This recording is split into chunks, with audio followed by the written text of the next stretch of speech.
Balita naman sa Metro Manila sa pool sa CCTV. Ang pagtangay ng riding in tandem sa cellphone ng isang lalaki sa Parañaque. Sa video makikitang nakapark ang isang e-bike sa harap ng parisan.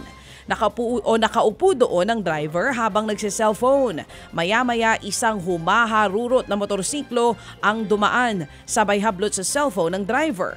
Sinubukan pang habulin ng biktima ang mga kawatan pero hindi na rin naabutan ang mga ito.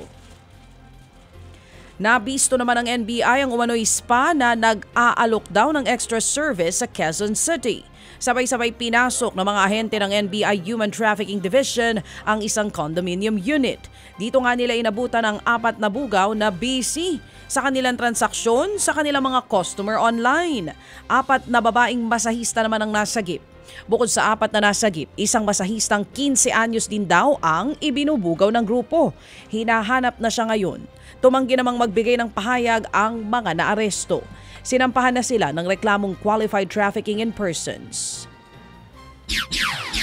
Kahit na paulit-ulit ang paalala, marami pa ring mga pasaway na motoristang natitikitan dahil sa patuloy na pagdaan sa EDSA busway. Sa EDSA Santolan lamang, 18 rider, isang provincial bus at isang government vehicle ang kabilang sa mga nasita. Pinara rin ng Special Action and Intelligence Committee for Transportation o IOS-SAIT ang rider nito at kanyang angkas na parehong nakainom. Paalala lamang po mga kapatid, tanging mga accredited bus lines, fire trucks at police mobile na may rerespondihan at mga ambulansyang may mga pasahero lamang ang maaaring gumamit ng busway.